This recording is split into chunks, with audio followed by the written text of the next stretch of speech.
पिछले भाग में पवन, सोनिया एवं पुनीत भैया ने दूरियों के मापन पर चर्चा की थी।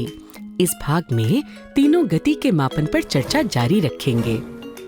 पवन, अब तुम्हें गति के प्रकार एवं गति के मापन के बारे में जानना चाहिए। अच्छा बताओ, तुम्हें वाहनों के विकास के बारे में क्या जानकारी है? मुझे मालूम है कि हजारों सालों पहले जब पहिए का आविष्कार हुआ तो इससे इंसानों के जीवन में बहुत परिवर्तन आए।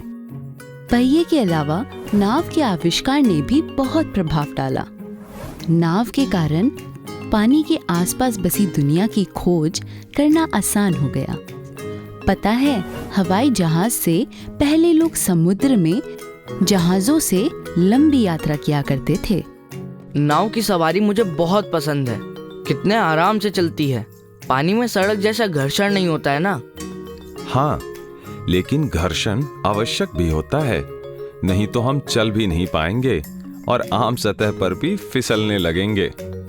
जैसे कि फर्श पर तेल या साबुन गिरा हो तब फिसलते हैं। हाँ, इसीलिए घर्षण संतुलन में होना चाहिए। बहुत ज्यादा या बहुत कम होगा तो भी चलना मुश्किल होगा।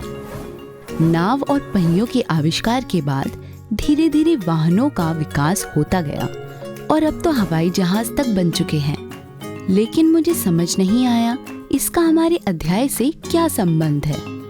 संबंध है?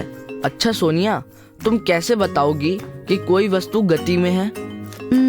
नहीं पता। अच्छा, उस कुत्ते को देखो। पहले वो उस दीवार के पास था, अब उस गाड़ी के पास है। हाँ, तो जब किसी वस्तु या जीव का स्थान समय के साथ बदलता है तो इसका अर्थ हुआ कि वह वस्तु या जीव गतिशील है। पर पुनीत भैया, हम इसे मापेंगे कैसे? अगर हम समय की एक मानक इकाई जैसे 1 मिनट लें तो स्थानों की दूरी में 1 मिनट में जितना ज्यादा परिवर्तन होगा उसकी गति भी उतनी ही ज्यादा होगी। जैसे एक कार 1 मिनट में एक साइकिल से ज्यादा दूरी तय कर सकती है।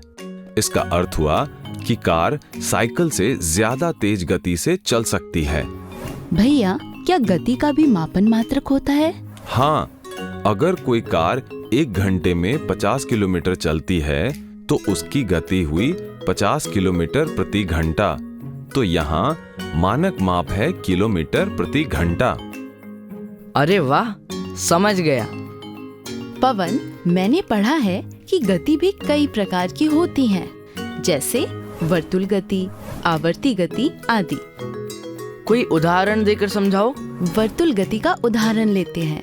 इसका उदाहरण है एक घूमता हुआ लट्टू। एक ही जगह लट्टू घूर्णन करता रह सकता है, तब वह अपना स्थान नहीं बदलता, लेकिन गति में होता है। लेकिन भैया, अगर लट्टू स्थान नहीं बदलता तो वह गति में कैसे हुआ? पवन, पूरा लट्टू अपनी जगह नहीं बदलता, किंतु अगर तुम लट्टू पर मार्कर से एक निशान लगा दो तो तुम देखोगे कि वो निशान अपना स्थान बदलता है और बार बार घूमकर अपनी जगह वापस आ जाता है।